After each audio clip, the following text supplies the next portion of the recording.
Once upon a time, in a kingdom far, far away, lived a man and his wife who were eagerly expecting their first child. From their small cottage window, they could see into a magnificent garden belonging to a powerful enchantress named Mother Gothel. The garden was filled with the most beautiful flowers and delicious-looking vegetables. The wife, craving something fresh, developed an intense desire for the Rapunzel, a type of lettuce, growing in the enchantress's garden. Day after day, she would gaze at the garden, her craving growing stronger until she became pale and ill. Her husband, worried sick, knew he had to do something. So, one evening, under the cloak of twilight, he bravely climbed over the wall into the enchantress's garden. He quickly gathered a handful of the Rapunzel lettuce and hurried back to his wife. She ate it with great relish,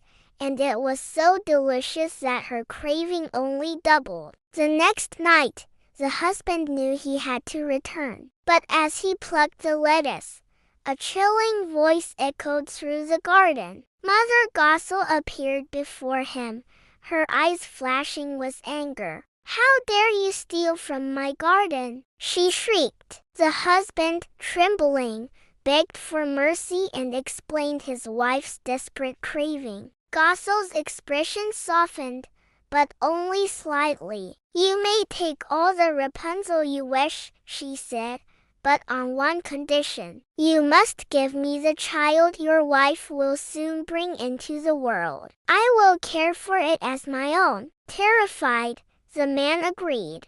And so, the moment their baby girl was born, Mother Gothel appeared and took her away. She named the child Rapunzel, after the plant her mother had craved. Rapunzel grew into the most beautiful child under the sun, with long, golden hair that shimmered like spun gold. When Rapunzel turned 12, Gothel, fearing she would lose her, locked the girl away in a tall, secluded tower in the middle of a dense forest. The tower had no doors and no stairs, only a single room at the very top with one window. Whenever Mother Gothel wanted to visit, she would stand at the base of the tower and call out, "Rapunzel, Rapunzel, let down your hair." Rapunzel would then unpin her magnificent, long braids, which had grown to be over 20 yards long,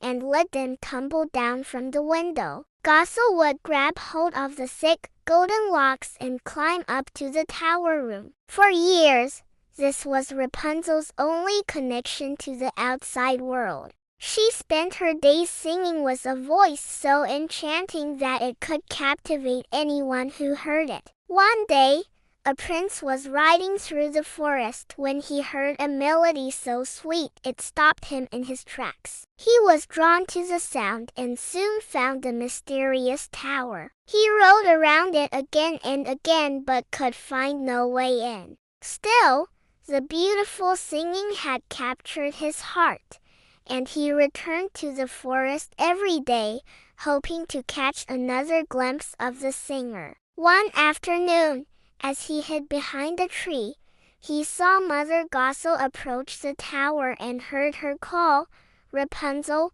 Rapunzel, let down your hair." He watched in amazement as a cascade of golden hair fell from the window, and the old enchantress climbed up. The prince now knew the secret to entering the tower. He waited until dusk fell, and then he approached the tower himself. Mimicking Gothel's voice, he called out, "Rapunzel, Rapunzel, let down your hair." The golden braids fell, and the prince climbed up. Rapunzel was startled and frightened to see a man, for she had never seen one before. But the prince spoke to her gently, telling her how her singing had touched his heart and how he could not rest until he had met her. Rapunzel's fear slowly melted away, and she found herself charmed by the handsome prince. He asked her to be his wife, and she agreed,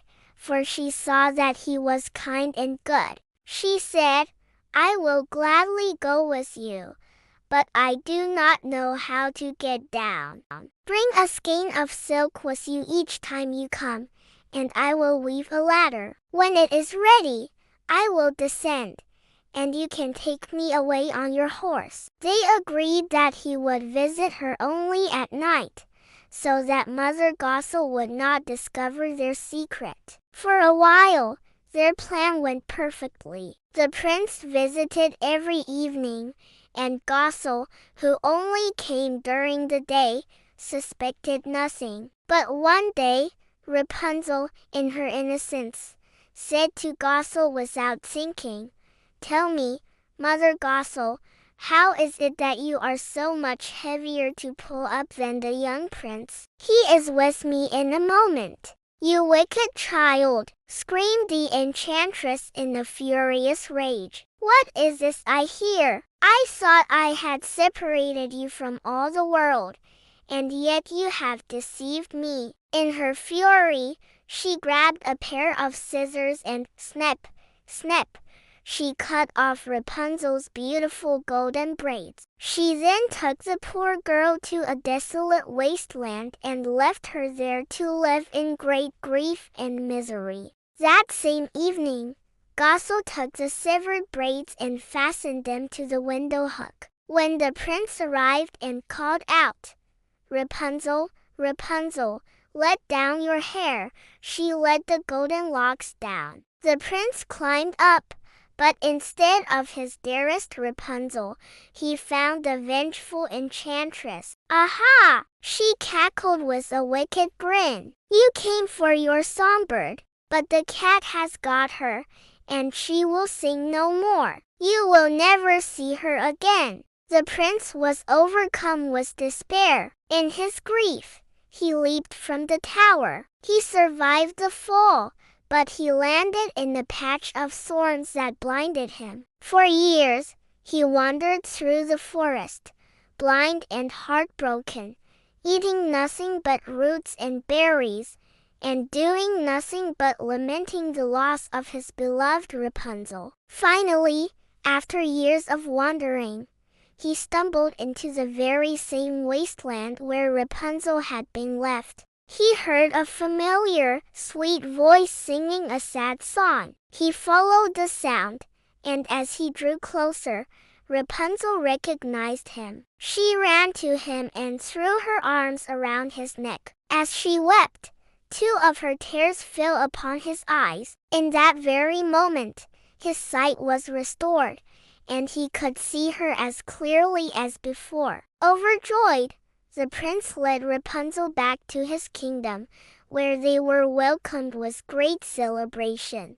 They lived happily ever after, their love stronger than any tower and their happiness more radiant than the most golden hair. And as for Mother Gothel, no one ever saw or heard from her again. The power of love had finally triumphed over her wickedness. And that's the classic story of Rapunzel. We hope you enjoyed this magical tale. If you did, please give this video a big thumbs up. Share it with your friends who love fairy tales. And don't forget to subscribe to our channel for more amazing stories every week. Thanks for watching, and we'll see you in the next video.